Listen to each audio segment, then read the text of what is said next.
Di nyo na po mapapanood si Erica or ang tambalang Edrica sa ating channel.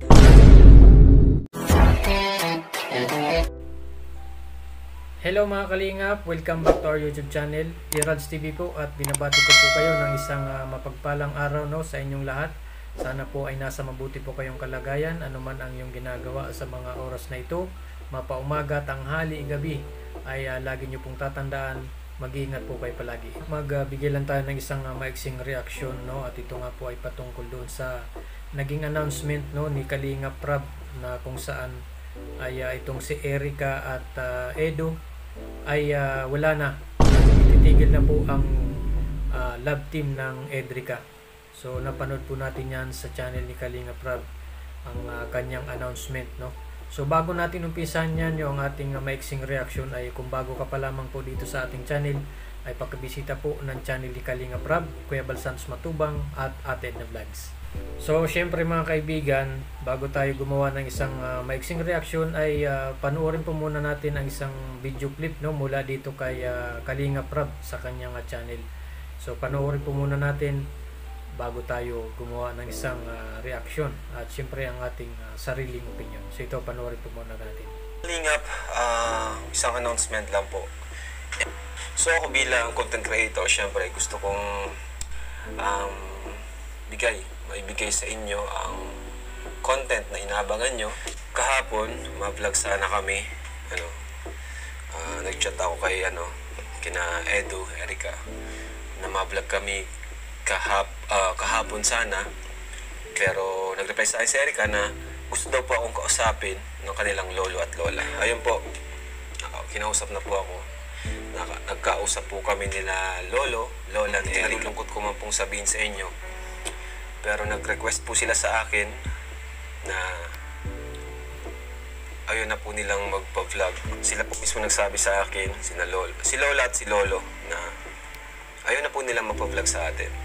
At sa kadahilan ng mas gusto daw ni Erica na mag-focus muna sa kanyang pag-aaral. So yun nga mga kaibigan, medyo nakakalungkot nga dahil matagal-tagal na rin po itong binablog ni Kalingap Rab, at nakita naman natin kung paano nag-enjoy ang mga taong supporters sumusubaybay dito sa tambalang Edrica, ay makikita naman natin sinuportahan talaga itong dalawang ito.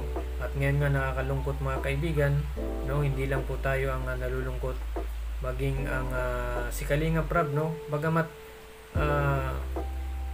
hindi naman siya masyadong nalungkot, pero madaling salita po ay nagulat din siya at nabigla doon sa naging desisyon or sinabi ng lola at lola ni Erica, na ito nga ang dahilan nga ay para kaya ititigil muna or ayaw muna magpa-vlog ni Erica, ay para makapag-focus siya sa kanyang pag-aaral. Siguro mga kaibigan ay wala ng time itong si Erica magpa-vlog dahil nga po sa schedule ng kanyang pagpasok sa eskwelahan, at siguro meron pang mga nakakaistorbo. Siyempre hindi nawawala po dyan mga kaibigan, mga kalingap, yung pambabash, nandyan po yung mga basher na kung saan siyempre talagang makaka-apekto rin po yan sa kanyang pag-aaral.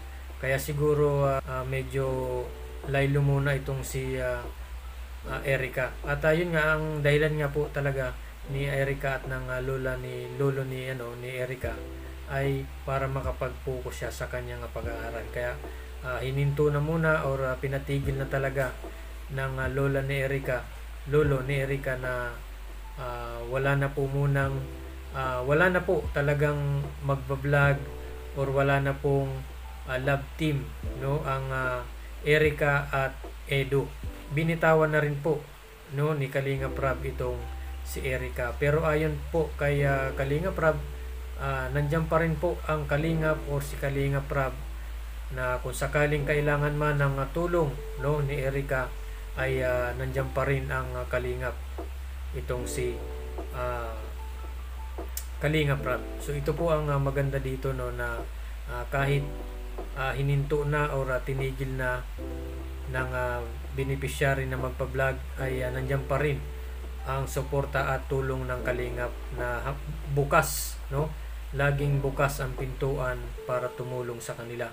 Bagamat mga kaibigan, wag po tayong malungkot no na wala na pong Erica or wala na pong love team ng Edrica no, dahil kung baga meron mang sumarang pinto, at sigurado rin po tayo na meron ding ibang magbubukas ng pinto para dito sa Kalingap. So yun nga no, respetuhin na lang po natin kung ano yung desisyon ng pamilya ni Erica no, na ganyan nga na ayaw na magpa-vlog. So ganun din si Kalingap Rab no, bilib ako dito kay Kalingap Rab dahil marunong po siyang rumispeto kung ano po yung mga desisyon ng kanilang mga beneficiary. Pag sinabing ayaw na ng beneficiary nila na ayaw na mag pa-vlog no, or ayaw nang magpatulong sa Kalingap, ay nirerespeto po nila yung kung ano po yung kagustuhan ng kanilang beneficiary, at ginagalang po ni Kalingap Rab yun. Yun po ang maganda dyan kaya Kalingap Rab no, at hindi po siya pumipilit na sila na mismo ang gustong mag-vlog or sige pagpatuloy natin, kumbaga no, ay hindi po ganon si Kalingap Rab at ang Kalingap. Kung ano po ang desisyon ng kanilang tinutulungan, kung ayaw na nila or gusto, yun po ay nirerespeto po ng Kalingap, katulad nito ni Kalingap Rab no. Kaya mga kaibigan no, ay wag po tayong malungkot kung mawala man ang love team ng Edrica, ay sigurado po tayo meron po dyan na marami pa po dyang darating na magbubukas ng pinto para meron pa rin tayong mapanood na serye katulad nitong Edrica na ito. So yun lamang po mga kaibigan ang ating reaction sa ngayon, at syempre patuloy po nating suportahan ang Team Kalingap, ang buong Kalingap team no. Suportahan po natin yan, lalong lalo na sina Kalingap Rab, Kuya Bal Santos Matubang at Ate Edna Vlogs. Maraming salamat po sa inyong panonood, at pinapasalamatan ko po ang patuloy pong sumusuporta dito sa ating channel no, lalong lalo na yung mga silent viewers no, kahit hindi po kayo nagko-comments diyan, ay na-appreciate ko po ang inyong pagmamahal at suporta dito sa aking channel. At again, maraming salamat po sa inyo.